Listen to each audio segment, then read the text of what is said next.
Yo, Hey man, how's it going? what's up? Oh, trying to wake up still. I got a bit carried away with karaoke last night. Oh man, sounds like a rough night. Good morning. Good morning to you, and Did good you afternoon. really get carried away with karaoke? You got to do it properly, right? Yeah, yeah. I get a bit excited. I go for like 3 or 4 hours. Oh wow, man, that sounds amazing. Yeah, I started doing it just to get the voice back in shape, and Yeah, it's too much fun. It was more fun than I anticipated, to be honest. yeah. I have not done karaoke since probably like the late '90s. So I'll Yep. bet it's a lot better. I'll bet they have everything now, right? And the dudes, I might even do some interviews with some of the dudes that do the karaoke tracks because I think some of them they re-record them. Yeah, definitely. And they have really cool endings on them too. It makes you feel like you're actually playing live. It makes you feel like you're jamming with guys. Oh yeah, do they have clap track and everything? Yeah, they do. Some of them do. It's amazing. And I was never a fan of karaoke. I think I've literally done it twice in my life, maybe. And Mhm. I never liked the sound of the tracks. I never liked the fact that the vocals are like way higher than the music. Yeah. So Yeah, no good, especially it should be the other way around, right? For most karaoke. exactly, exactly. And that was the beauty when I started mucking around, just using some home recording gear. I was like, oh, you just mix it. What if I just mix this in like when you're mixing a song? Right. Play some Right. percussion over the top of it and stuff like that, and lift it to somewhere new. So I'm having, way too much fun, and my voice is all croaky this morning. Well, you sound great, so Cool. Now, to clarify, do I pronounce your name Renzo or Henzo? Is it a Brazilian? Renzo, it is not Brazilian. You know, that's funny because it's an Italian name and Yeah, it's uh my cousin in Italy actually asked me why your dad named you Renzo yeah, because right. it's a very uncommon name in Italy, but for Yeah, some reason it's very common in South America. So I met, yeah, in Brazil, and I studied music in Peru, for example, and I met so many Renzos down there, Renzos, but yeah, yeah, right. All right. Well, just tell me a little bit about that, where you've been with South America and stuff, because I've got it here on your website, and I've had a look for your website. I had a look for it months ago, actually. yeah, Um, well before and then it was because of reading your website. Actually, I thought, man, I should reach out to some of these guys because A, you're doing all of us a favor, and B, I feel like especially like young YouTubers take everything for granted all the time. They've got all these tools now, and yeah, they don't realize that guys like you have put in decades of work. They think you just get on YouTube, get a MIDI program happening, make some MIDI files, and yeah. So I almost every day somebody asks me, "Hey, man, can I get the MIDI tracks to your, to your tracks, to your yeah, backing tracks?" And I'm like, "It's not MIDI, man. I play the stuff." I You know. know? Yeah. It's crazy because your stuff is so spot on with production. It's unreal. It sounds so good. It's so good to play to. And the reason I started singing along to the songs was because yours sounded so good. And Sebastian Zanino, I really like his stuff too. Oh yeah. Yes. And man, both is just such good production. One night I was playing along and I went, these are too good to just play guitar to. I felt compelled to just have to sing words over the top of them because they sound like songs. It feels like you're in a room jamming with people, and That's I the don't idea. get it. Yeah, that's the idea. We want to make it sound live, feel live. Sometimes I get a little crazy with the production. I'll go down a rabbit hole, when I'm just, whatever, because it's really just fun, for Yeah, me.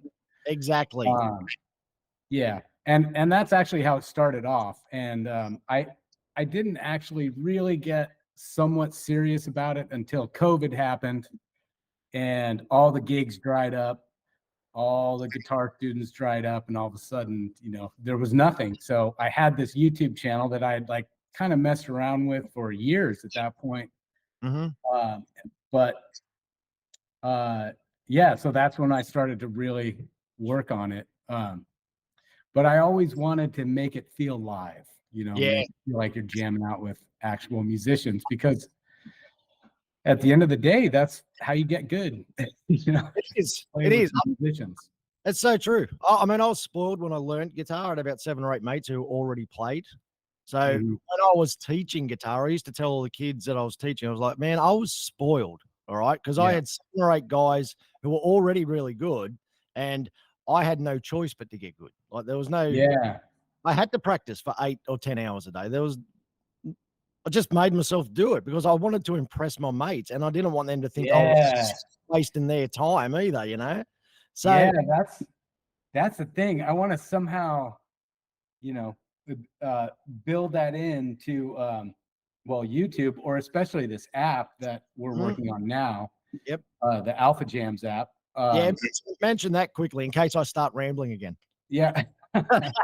So that is actually, that's also been a project since, around the pandemic. One of my students out here in the Bay Area, is a great coder.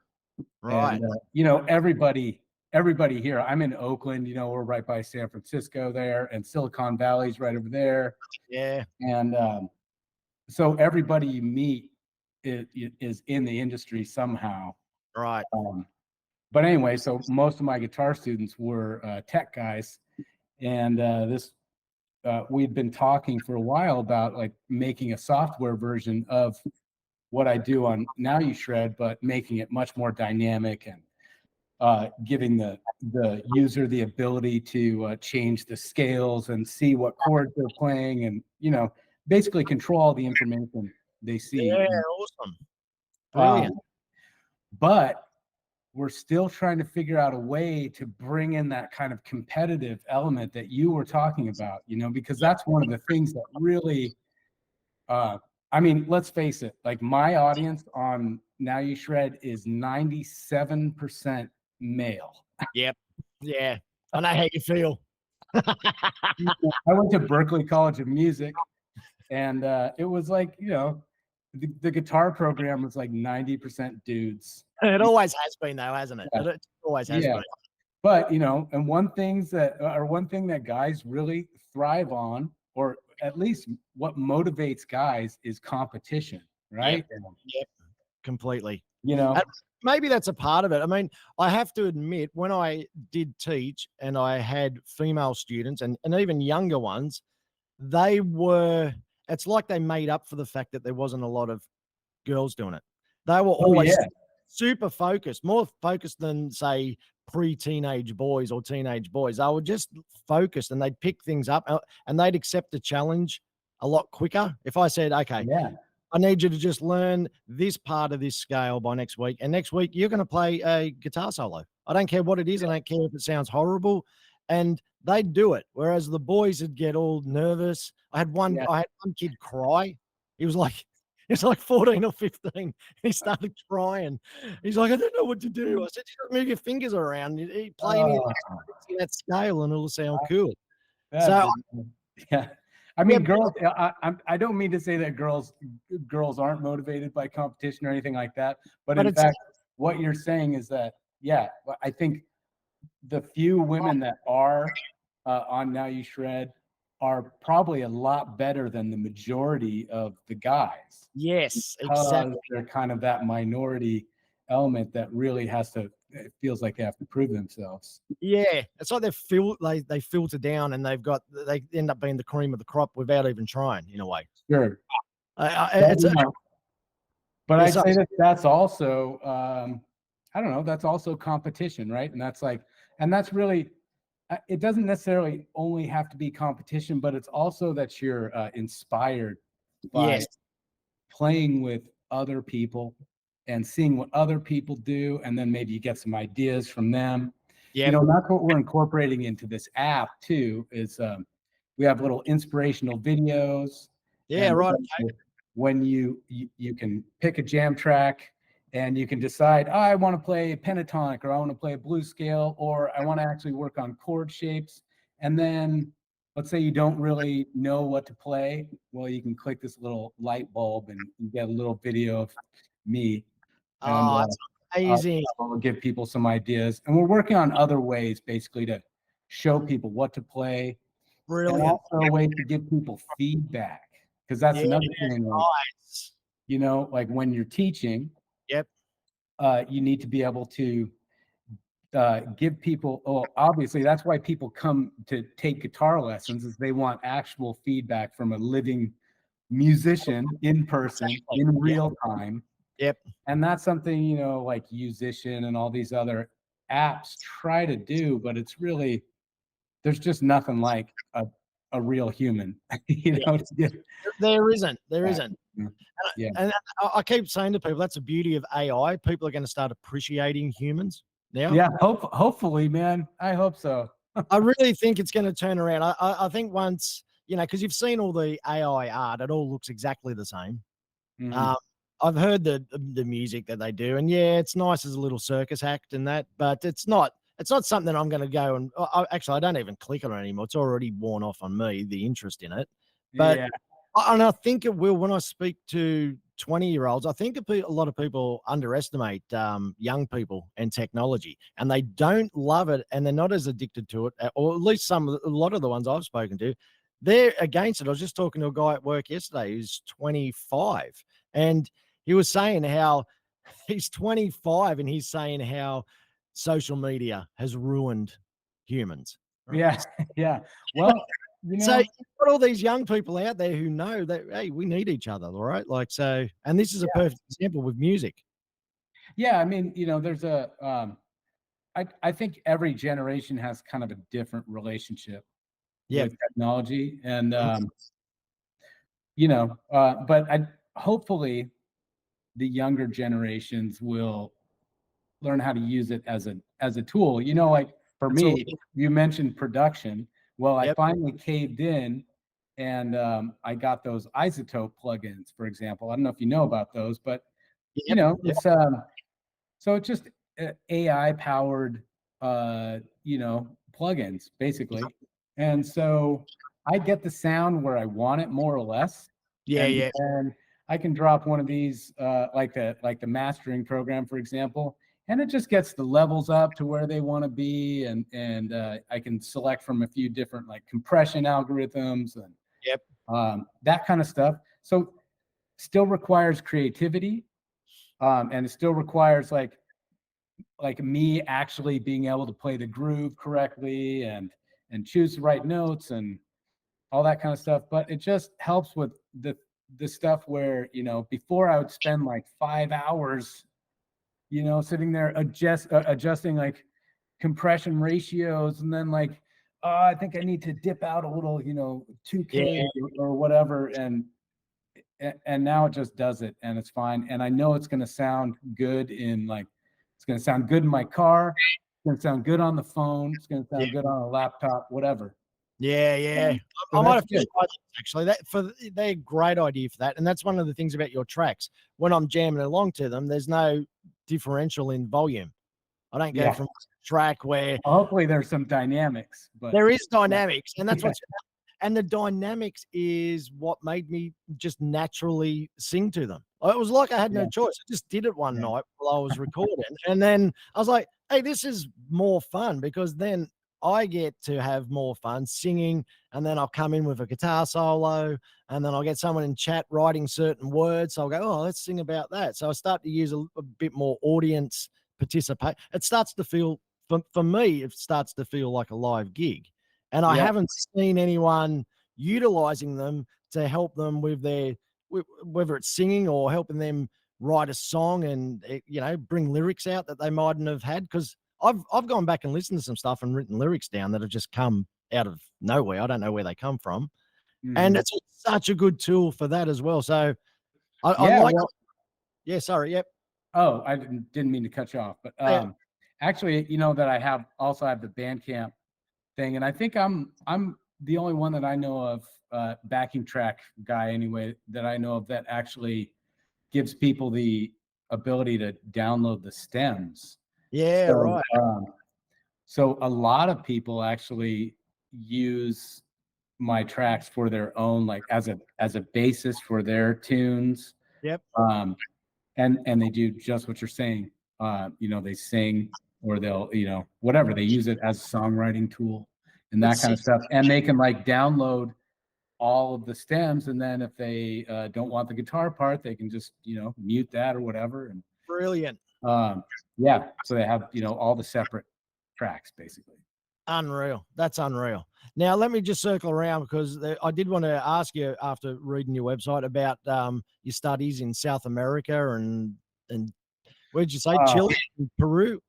Yeah, I studied in Peru.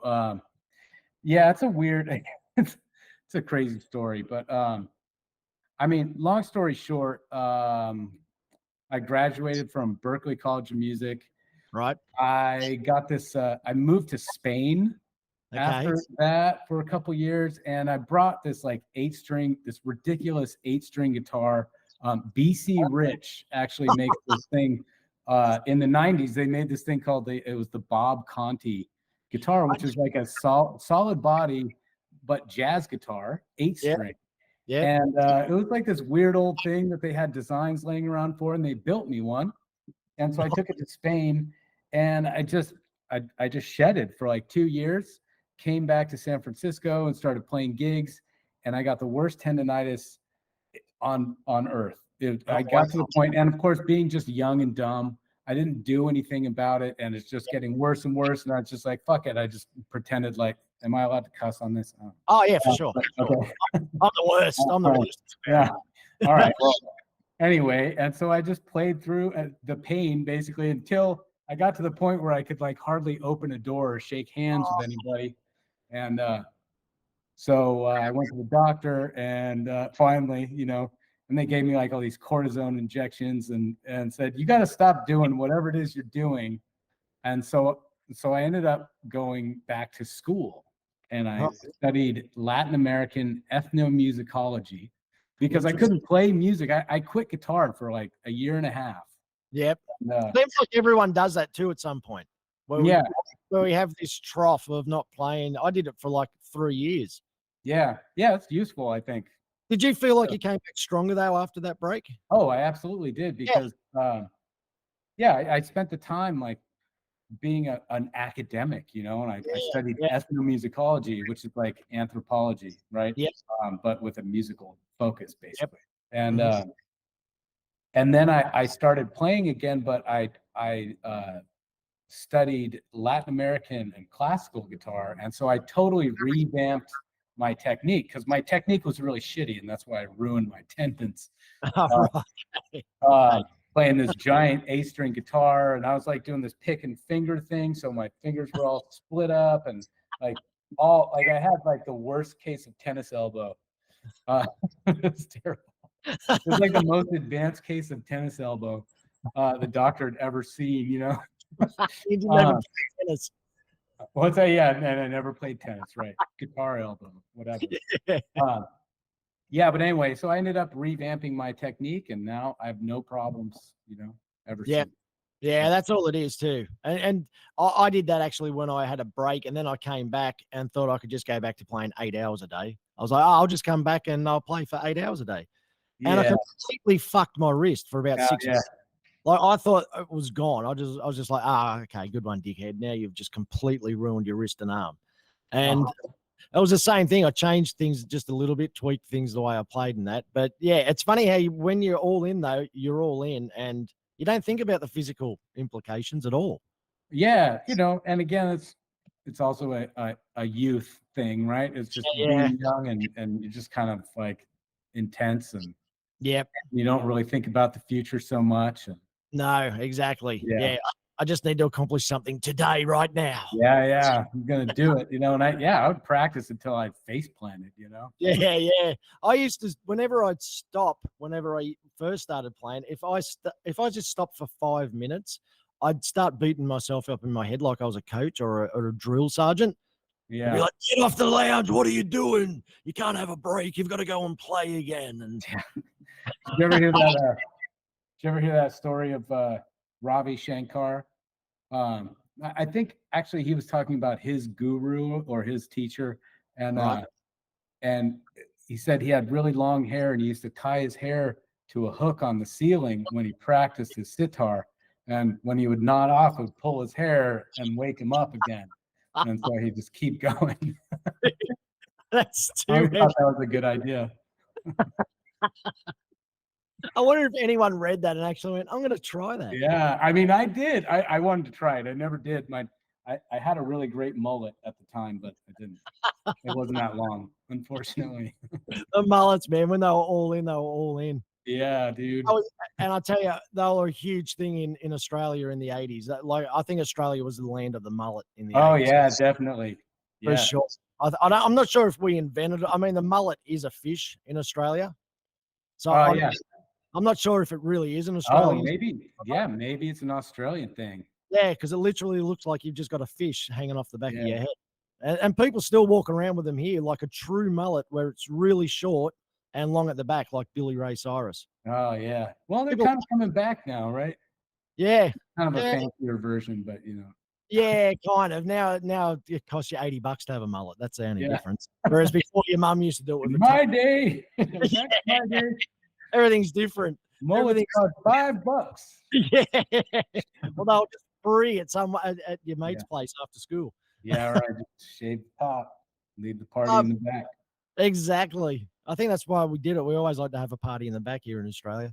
I wanted to ask you about some of the bands that you've got here that you've performed with, like Funkadelic and Death Clock and fuck man, Santana, Spearhead, Doobie Brothers. Okay, I did not. I performed with members of those bands. Yes, So, yeah, I should. and Yeah, maybe actually, in some cases, I performed with the bands, but I'm not. I don't remember the list. no. Yeah, actually, I should have said that with members of, but still. Yeah, and again, because my teacher, when I was in high school here, was he was in like a smooth jazz, like a Grammy-winning smooth jazz group called Acoustic Alchemy. I don't know if you know them.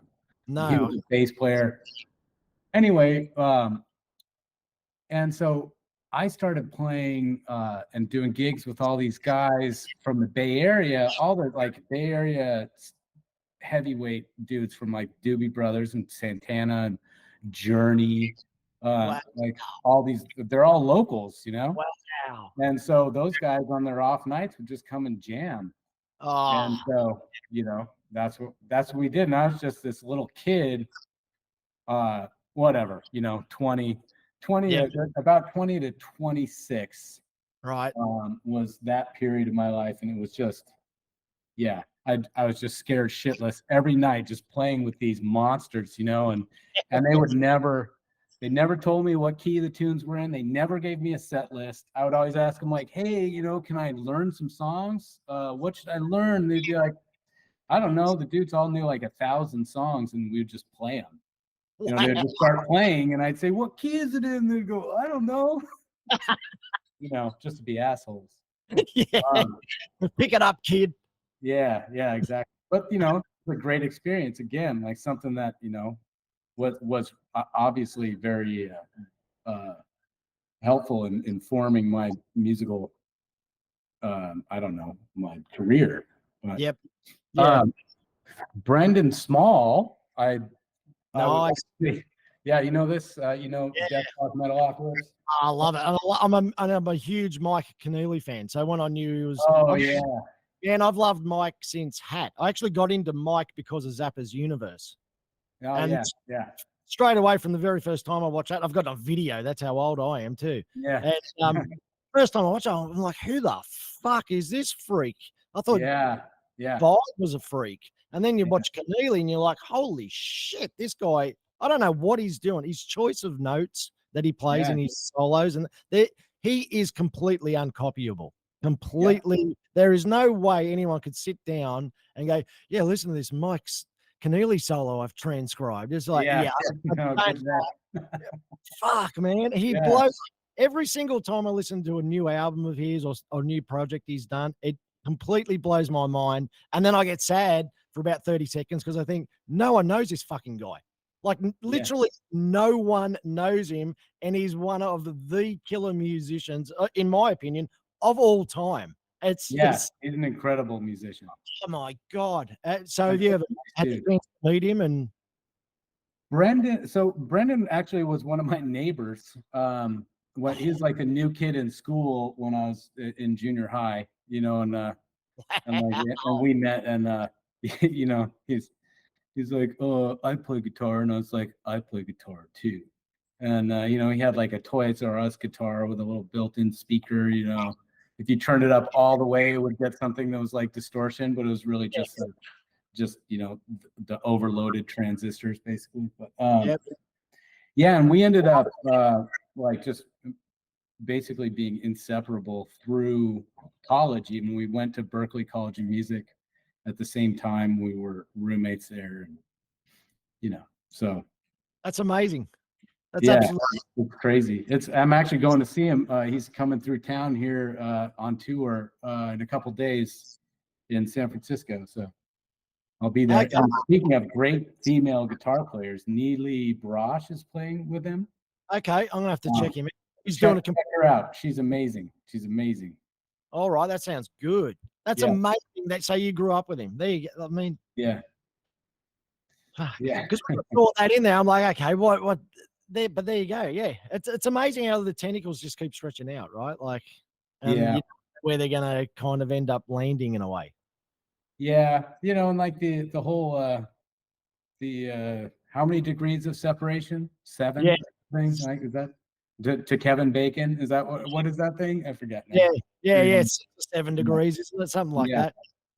Yeah. It's And especially when you have like very strong interests in something, the network kind of takes care of itself. yeah, that's right. Yeah, people. It's funny how like when people ask you things, how'd you do this? How'd you do that? And things just kind of happen.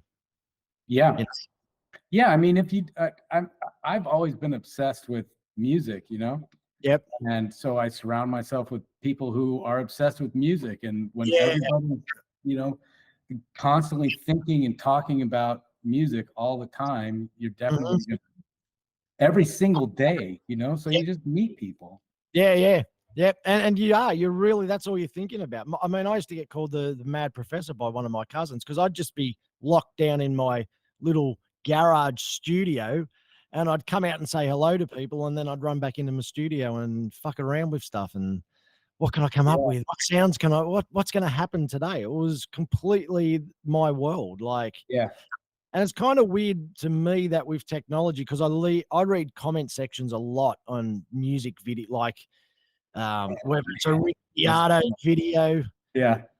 or one of your videos or anyone's videos, but the comment sections from the young guys where they're kind of complaining that they don't know people, I'm like, you've got the whole world to choose from now. Yeah. Like, right, we had our local, like if you were out in the middle of nowhere, even 15 years ago, it was pretty hard to find someone with your musical taste who you could jam with, who you could talk about music with. Like you were pretty much a loner at that point. Yeah.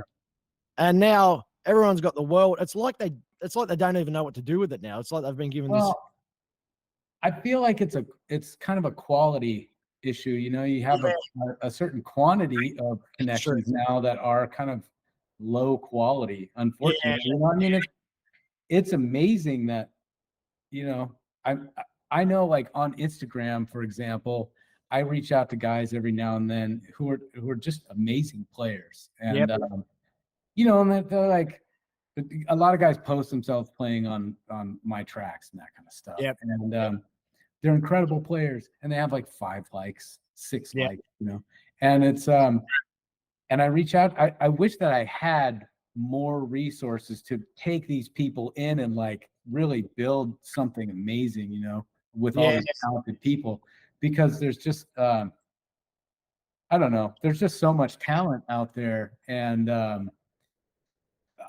I think, people just for convenience sake are not like networking in the real world, and they're not out there jamming and that kind of stuff, because they're like, well, I can just, film myself here and then I get some likes. And and I guess it's kind of good enough for most people, Yep. which is really too bad, because like you're saying, back in the old days, we had to get our guitar and our little amp and go out, carry it out to a cafe or something and like find some musicians to play with. And then we had to be humiliated in front of a bunch of people over and over again. and then we would go practice because we were like, oh God, you know. And what about when you used to do band auditions where you just like Yeah. call someone from a newspaper? And I'd call people and you rock up and these guys all know each other and Yeah. you rock up, you set up like my little PV bandit Yeah. and they're there and I'm like, what do you play? And they're like metal. And I'm not a metal guy. Everybody always thinks I'm a metal guy, especially when I had long hair. I'm not a metal guy. I mean, I'll listen to it, but I don't play metal. But you'd play stuff and you go, fuck it, I'll jump in. And then people would be all hyped and then you'd never see them again. Yeah. But how often you'd have these beautiful experiences with people. I always tell people about this Russian guy I met once over here, and they had a good sized property, and I jammed with him. But then I just got stoned with him and his sister, and we just had the most amazing conversation pretty much I've ever had in my whole life. And I never saw him again. And to this day, I don't know why neither of us. I don't know whether it was like subconsciously we both went, "Fuck, that was so good." Let's just leave that alone because that was fucking mind blowing. It was honestly one of the best convos I've ever had in my life. And I always think, oh, well, life would have been so different though without that experience of me just calling some random people from a newspaper ad. Yeah. And now They're like the little flyers with all the phone number tabs. Oh, it was too funny. Yeah, we used to do that. And also like classified ads and stuff. Or like even when I lived in Spain, I had to get some help from my Spanish friends to translate my little flyer that I was just putting up at all the music stores and stuff. Is like, se buscan músicos, you know, I'm looking for a band that I can be in. I'm a professional guitar player and I would like to play with a professional band. I remember. And yeah, and I actually met one of my best friends in Spain because he answered the ad, and so I like went to his little restaurant and we jammed out all the time together.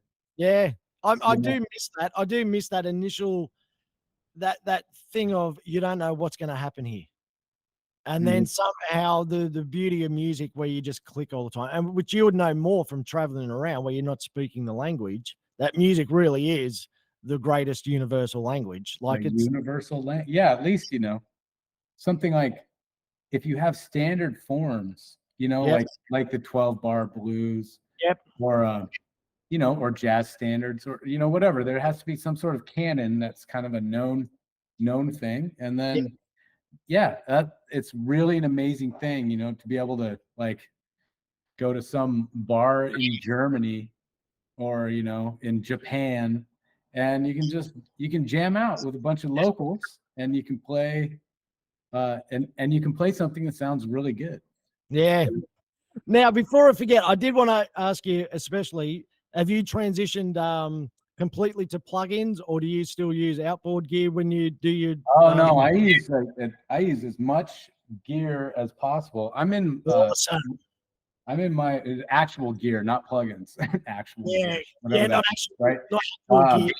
Yeah, like I'm in Oakland right now, which is not where I record most of the stuff. This is just my apartment. But I do have like the skeleton crew here. I've got this DBX compressor, and I've got a Neve, this Neve mic preamp, and I've got an Imperial, what is it? A Tone King Imperial amplifier here, and we got a nice Beyer ribbon mic. Oh, beautiful. So and got a bass over there, and whatever. Like it's all actual instruments, except the drums most of the time, unless I can get a drummer to, send me some actual drum tracks, which happens a lot. Yeah, nice. That's unreal. Yeah, I didn't realize that because I've often wondered about the drums because I can hear sometimes where they change a bit during the song, but it's not exactly the same feel. Yeah. I mean, I kind of actually, I use Superior Drummer for the most part when I'm just doing it myself. Mm-hmm. But Yeah, a lot of times they're actual drums, but even when I use Superior Drummer, I try to actually find appropriate fills and put as many as I can in there, so it's not the same goddamn fill. You know, 'cause Yes, I want it to feel live. it does. It really does. That's honestly why when I first started to playing yours first, I was playing along to yours for ages, and I was like, I wonder if anyone else is doing this, but they're not the same. You hear the same feel at the end of 8 bars or whatever. You know where the change is coming, where everything's going all the time. But with your Yeah. stuff, it does honestly feel like I'm jamming. And I don't have any mates to jam with anymore because everyone gets older. And I've only moved up to where I am now a couple of years ago. So, everything was locked down. I would have liked to have met people to jam with. So yeah, your tracks and a couple of the other guys have really brought me back up to where I was hoping I should be again by now. So, It's great man, to hear that.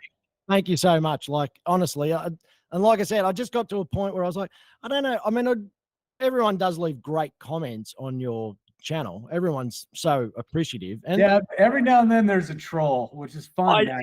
I used to like it I used to like your piss me out, response. but yeah.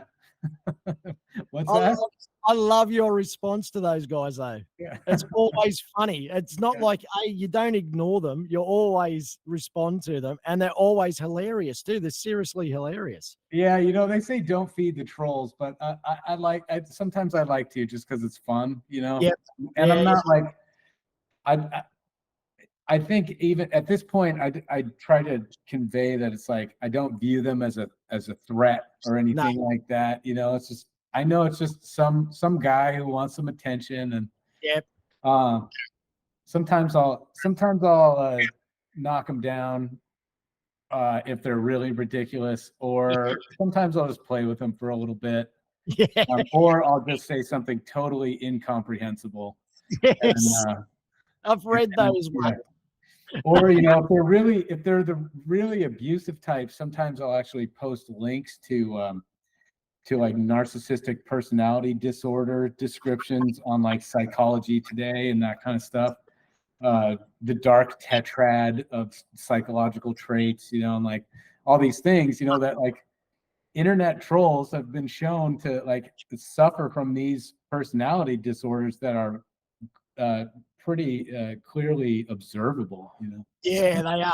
They are more than ever. I read someone the other day. They said the people who get all the attention these days are the people who used to be on the side of the road with a piece of cardboard with something written on, and we drive straight to them.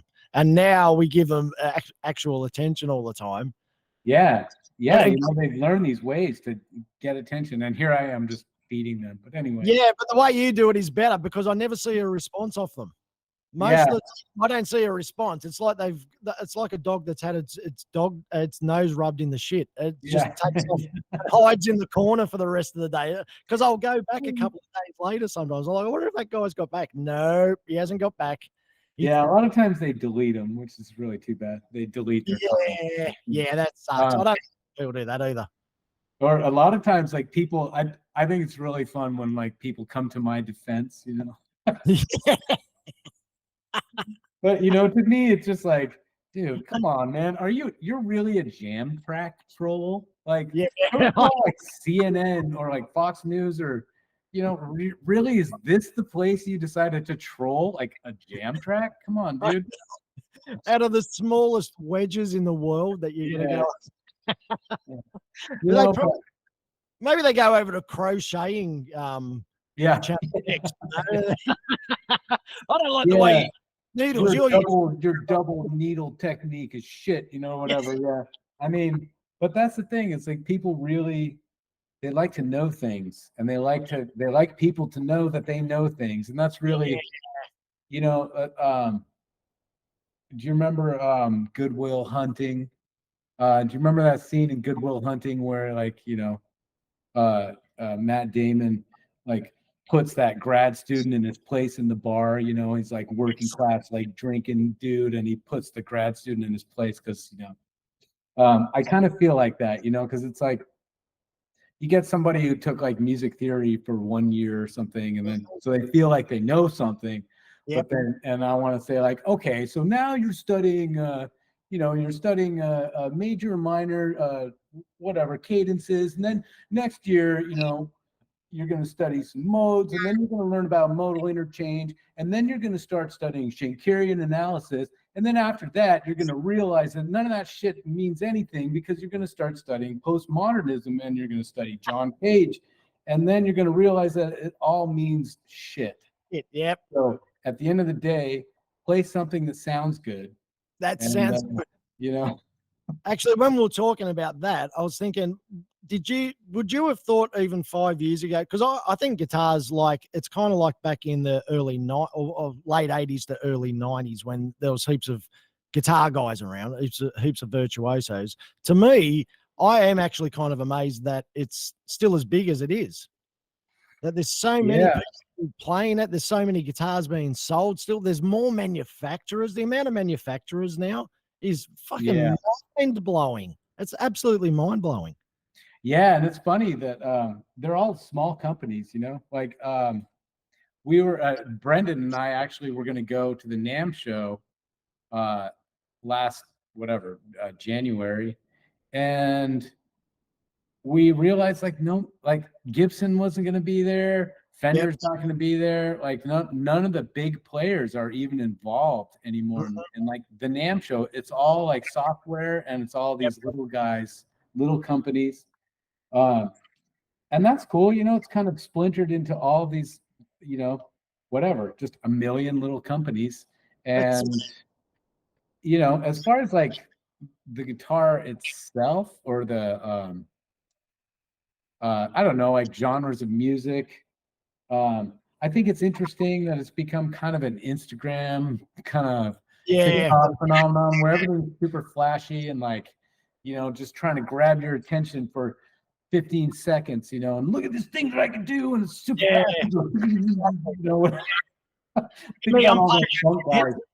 What's that?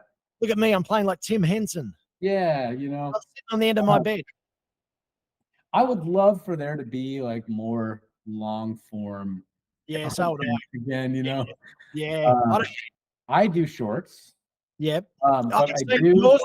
Yours are great, actually. Make them, I just try to make it just like one little idea, something that I would like talk to with a student, and just like make it a really quick idea, just to kind of get the juices flowing, I guess. Yeah, they are. I always laugh at, but they do okay. Like some of them do pretty well, others are like not so well. They don't do very well because I think that like most people are not there for learning purposes. They're there for entertainment, and like even like I'd laugh at Rick Beato's shorts, his quick lesson, and then he's like, I like to do this when I have like a whatever augmented,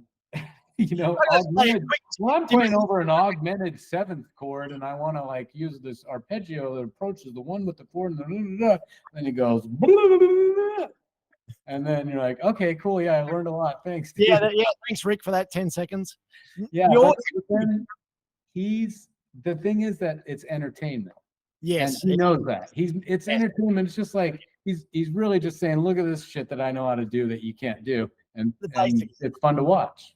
Yeah, but yours are different. I will say there was one you put up the other day and I went, hey man, I'm gonna fuck around with that. I'm not a theory guy. Like I used to read I'm not a huge theory guy. Once I worked out you could add notes into the pentatonic and move those different shapes around to be in a different mode. And I would just work that out by accident, just by jamming when you're really stoned and you fuck up and played in the wrong key. And I'd be like, hey, I'm playing in the wrong key, but this sounds like, this sounds like I'm playing in like Mike Keneally. And you chuck in some really outside notes and to make it sound like you really know what you're doing, right? But I honestly have the last like 2 or 3 years, my musical knowledge has started to expand literally because of what you do, because of the way you do it. The other guys don't do that. They're not sharing that info. Yeah. I wonder, I still don't have a very clear idea of how many people use that information. I think it's probably like, 15% or so are actually like even comprehending what's going on as far as like the chords moving around and that kind of stuff. So, these are all challenges that we have with the Alpha Jams app. Now it's like explaining to people like what all that stuff is they're seeing, because it's incredibly complex and it's so much information all in one little, graphic. And so that's our challenge, is to figure out how to actually get people to understand what the goal is there. Yeah, and I guess if people haven't had a chance to play with other musicians and especially guitarists, and the way they've literally learned is by buying a guitar, having it shipped to their home. So everything just happens in their same room constantly. And now they've got all this info in front of them. They're like, what the fuck do I do with this? What does this mean? There's just all I've seen is dots. Like all these dots moving around. Yeah, well, I mean, all I can say now is that any dot is a good note choice when you see it. So, that's right. So wiggle your finger around on it. Now, we added MIDI implementation. So now you can get like, I got this MIDI pickup for like $100. Stuck it on my Strat, and now it actually shows the notes on the fretboard while I play them. So that's how I make the short, by the way. I have the MIDI guitar that just I was wondering. I'm like, how do this okay. Yeah, and it turns out that that's like a really informative tool, to actually see what I'm playing on the Alpha Jams guitar there, because then I can actually see myself playing the chord tones and that kind of stuff. So awesome. So I definitely recommend people, spring for a MIDI pickup or something and use the Alpha Jams app. Yeah, use it. I'm gonna have to use it myself. Yeah, do it. I will. I definitely will, because it is something that it appeals to me. Just the way it's so logical, the way it's all set out. It's not to me. It's not confusing, and it shouldn't be. Even if you're just starting, as long as you slow your brain down and go, hang on. Well, obviously I don't know all this shit, so I'll focus on this part of this song this week, and then next week I'll try the other scales. That is, and And at the end of the day, I think a lot of people don't understand just how much time you actually have to spend practicing and learning these shapes and all this kind of stuff. So, the whole idea with Alpha Jams is that you memorize the shapes by rote. You just sit there.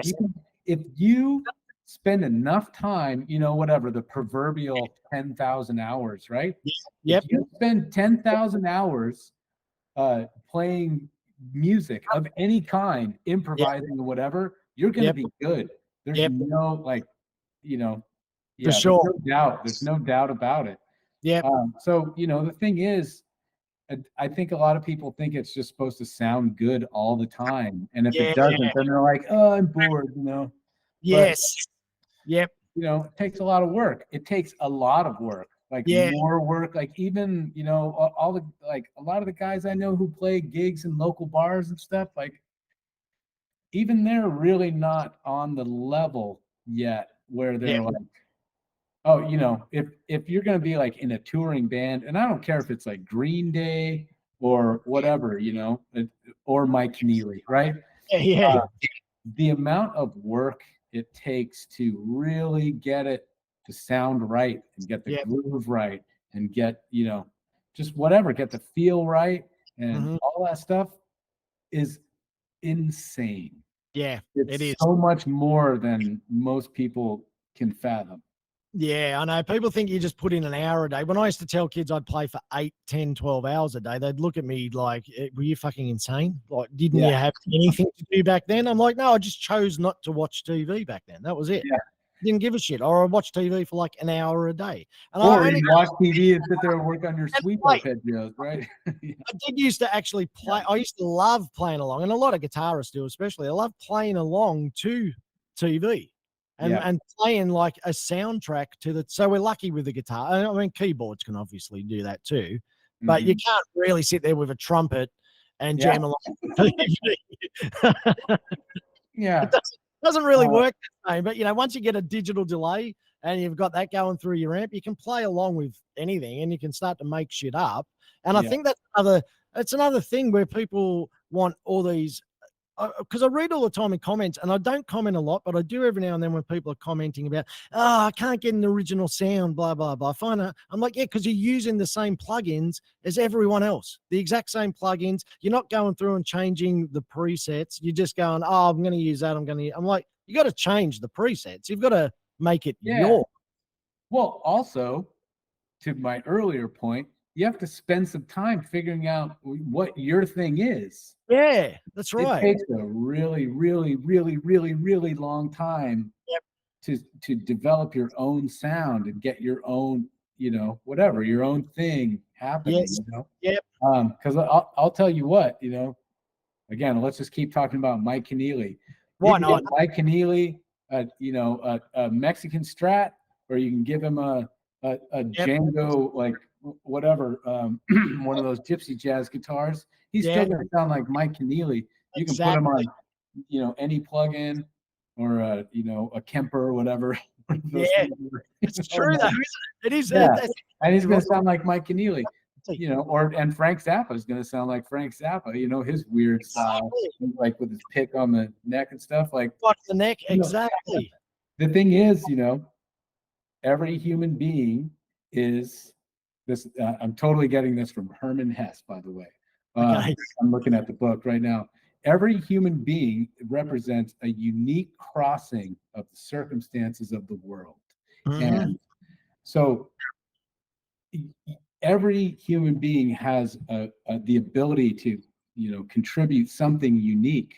Yep. You have your own preferences and your own like music that you like and your own way of doing things. Your physique is just a little bit different, than you. So, everything, like Frank Zappa chose to like play with his pick literally on the neck of the guitar when he shreds, and he's pressing down on the guitar neck with his pick, which is insane. Like, but who would do that? Makes him sound like Frank Zappa. That's right. Those weird ass like runs that like, it's just amazing. It's Frank in like 3 notes. Yeah, you do straight away. Yeah. And the same, and that's what people even miss with Eddie. They're all trying to play they focus on the tapping part, and you're like, it's his fucking sound that hooks you in. It's the sound, which I remember from one of his interviews, the reason he came up with that sound was because he didn't want to turn the chicks away. He didn't want it to be high endy. He wanted it to be a little bit more low endy, so the girls enjoyed it more. And that helps develop his whole style and sound and everything. But everyone's always like, yeah, Eddie, I'm just going to finger tap. And I'm like, first of all, he's one of the best rhythm players ever. His rhythm is just fucking phenomenal. Like the swing on it is just fucking crazy. And then people, they get disappointed. I can't play like that. Yeah, of course you're not going to play like that. No one can play like that. Well, he also spent, you've seen those interviews with like Alex Van Halen talking about, Alex Van Halen he'd go out to the bars, he'd go out partying, whatever. And Eddie'd be like, no, I'm just going to chill here. And they come back 5 hours later and he's still in the same place, just sitting there like, doing his thing, which again goes to my point of, if you really want to do something original, you have to give it the time that you do. It takes, actually develop it. You're jumping into a massive sea that you've got no idea about. And you think that your influences, I'm going to be like him, but you don't realize, I realize, but people don't realize that, fuck, I'm not going to sound anything like Mark Knopfler or David Gilmour even, or it doesn't matter who it is, or country you're in. Yeah, I mean, you can sound like them, but you can also sound like yourself, Stevie Ray Vaughan sounds exactly like Albert King. Yep. Except he sounds like Stevie Ray Vaughan. Exactly. And that's the thing. So, you can hear, there's a little Hendrix in there and there's a little Albert King or whatever. But maybe a tiny bit of Wes Montgomery, but it's all Stevie Ray. Yeah. It's his energy that gets you too with Stevie. Yeah, and his tone and his attack and his swing and just all the things that he does that makes him, his style. Yeah, that's right. And that's all that's the thing. Like I always tell I tell my students, they're always like, well, I don't know what to play. And I'm like, well, why don't you go learn something? You know, go learn like I still literally the first guitar solo I ever learned was Another Brick in the Wall, and Yes. I still quote licks from that Yep. solo in my solos like constantly, and that's like 35 years later or whatever, and I'm still like playing the same licks, and so everything that you learn kind of becomes a part of you. That's right. And then your style is actually you just kind of mixing it all up together, and your brain just kind of spitting it out with your particular filter. And that plus your technique and your Yep. sounds that you prefer and all that Yep. stuff. And Yes. that's what, having a style is, right? Yeah. Yeah. Everybody can have a style. They need to spend enough time with their instrument to develop it. That's all. And you will, if you just keep doing it. That's right. You will develop your style. Yep. And then you get to know yourself, which is awesome as well. You get this other thing out of it where you get to see yourself. Know thyself. I was telling someone yesterday we were I was playing at a club. It was like a packed house, few thousand people.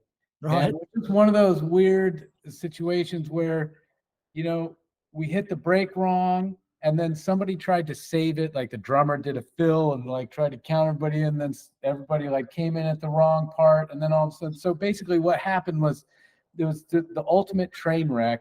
And then it was like we were playing this really great groove, and then all of a sudden we went into like avant-garde music for like 30 seconds, everybody going bronk, boom, and it was the worst thing that probably ever happened to me on stage, and and I was like, after the show, I talked to a bunch of people, as you do, and everybody was like, "Oh, this is rad, man! Great show!" And I was like, "What'd you think of that one little part where everybody just?" And they're like, "Oh, no, it's cool, man! It's fucking awesome!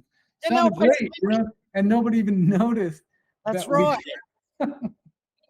All right, man. Look, I gotta hit it here. This has been awesome. Thanks so much for your time, man. I really appreciate it. Hopefully, by you doing this, when I contact some of the other guys, I'll go, "Oh, fuck, Renzo's done it. I better jump in too." Well, cool. That was fun.